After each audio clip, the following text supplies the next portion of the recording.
উনি এখানে অনেকদিন ছিলেন, প্রায় ৬-৭ মাস। তো ওনার সাথে হচ্ছে গিয়ে এই যে বিভিন্ন জায়গায় উনি ঘুরতে যান। উনি আসলে কি মানে উনি সোলার পয়েন্টে কাজ করতেন, বাংলাদেশের কি সরকারি প্রজেক্ট গুলো দেখতেন? হ্যাঁ হ্যাঁ, আচ্ছা আচ্ছা। তো সোলার পয়েন্টে কাজ করতেন। তো আমি হচ্ছে ওনার সাথে হচ্ছে গিয়ে ট্রান্সলেটর হিসেবে, বলতে ওনার সাথে আমার ওয়ার্ক ইয়াতে যেতে হয় না, ওয়ার্ক প্লেসে যেতে হয় না, ওনার সাথে আমার যেতে হয় যেমন হচ্ছে উনি কোথাও ঘুরতে যাবেন, কিংবা শপিং করতে যাবেন, কিংবা হচ্ছে গিয়ে একটু আড্ডা দেওয়ার মতো যেরকম হয় না, যে আমার সাথে থাকলে আমি একটা লোকাল মানুষের সাথে কথা বলতে আমার অসুবিধা হবে, তখন হচ্ছে আমাকে ডাকতেন যে যদি ফ্রি থাকেন চলে আসেন।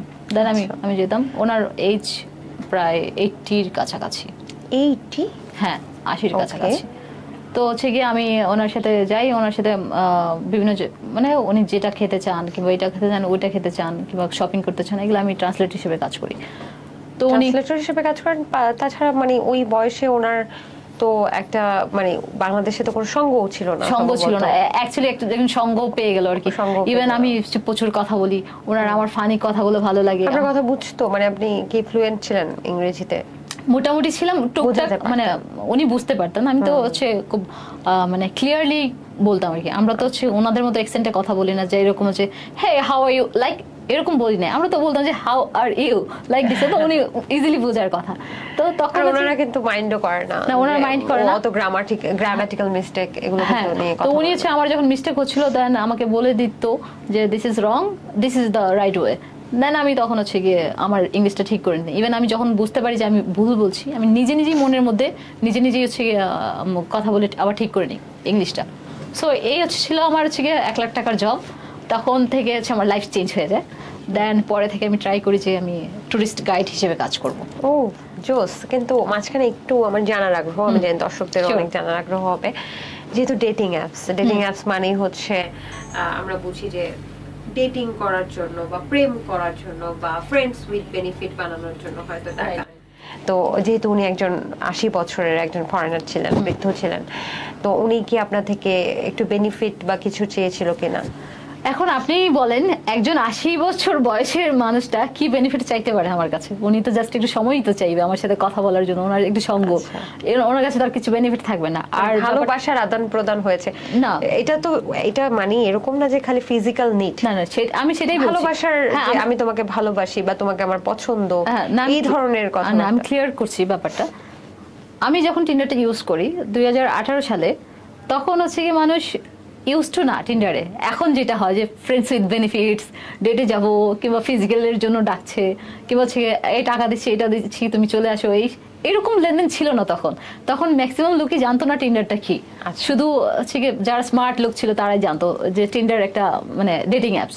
আর ওখানে বাইরের লোকরা ডেটিং অ্যাপস ইউজ করে না, তখন করতো, মানে ওই সময়টাই করতো। এখন তো সবাই স্মার্ট হয়ে গেছে। তো তখন হচ্ছে গিয়ে ওই সময়টা ডেটিং অ্যাপস ইউজ করলে স্মার্ট হওয়া যায় না। না, ডেটিং অ্যাপস ইউজ করলে যে স্মার্ট হতে হয় সেটা না। স্মার্ট লোকেরা বুঝে শুনে ইউজ করে না এটা। দেন হচ্ছে একজন, আপনি এখন বলেন আপনি অপরিচিত মানুষের সাথে মিট করতে যাবেন যদি স্মার্ট না হন? না, এই জন্য স্মার্ট হতে পারেনি আজও পর্যন্ত। যাই হোক, তো অবশ্যই স্মার্ট কোনো অ্যাকাউন্ট নাই আর যাই হোক, দেন হচ্ছে গিয়ে ওই সময়টায় আমার হচ্ছে গিয়ে তখন আমার হচ্ছে লাইফটা চেঞ্জ হয়ে যায়। আর উনি আমাকে মানে যথেষ্ট সাপোর্ট করেছেন। ইভেন ঘোরাটোরাও তো হতো। হ্যাঁ, এখনো উনি আমাকে সাপোর্ট করেন। তাই?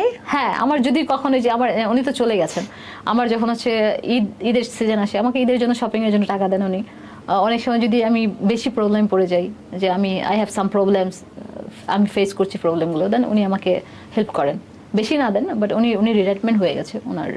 সো উনি খুব কম হলেও আমাকে হেল্প করেন, সবসময় হেল্প করেন। তো বিভিন্ন জেলা টেলায় তো ঘুরতে যেতেন? হ্যাঁ, বিভিন্ন জেলা হ্যাঁ অনেক ঘুরেছি। বাংলাদেশের সব জেলা ঘোরা শেষ? সব জেলা ঘোরা শেষ হয়নি, বাট রংপুর ঘুরেছি, রাজশাহী ঘুরেছি, চিটাগং, আরো কয়েকটা জেলা আছে। আমি বেশি ঘুরি নাই, কারণ তখন আমার একটু প্রবলেম হতো, আমি গাড়িতে চড়তে একটু অসুবিধা হতো, ভমিটিং হতো আমার। আচ্ছা, তো উনি তো আপনার লাইফটাকে পুরো চেঞ্জ করে দিলেন। হ্যাঁ, উনি চেঞ্জ তো করেছেন। ওনার এক্সপেন্সিভ গিফট আপনাকে দিত কিনা? এক্সপেন্সিভ গিফট উনি হচ্ছে, আমি কখনো গিফট চাইনি। উনি আমাকে টাকা পাঠিয়ে দিতেন, তোমার মতো করে কিনে নেন। আর আমি সেই টাকা দিয়ে আমি এক্সপেন্সিভ কখনোই কোনো কিছু কিনিনি। আমি অলওয়েজ হচ্ছে গিয়ে ফ্যামিলির ক্ষেত্রে খরচা করে ফেলেছি, কারণ আমার নিডস। আমার এখানে যদি আমি বিলাসিতা করতে চাই তাহলে হবে না, এটা আমার নিডস। হঠাৎ করে 1 লাখ টাকা করে স্যালারি পেলেন, কত মাস লাস্টিং করলো? ওই তো 4-5 মাস। ওরকম চললো। দেন হচ্ছে গিয়ে পরে তো হচ্ছে গিয়ে তারপর পরই তো করোনা চলে আসলো।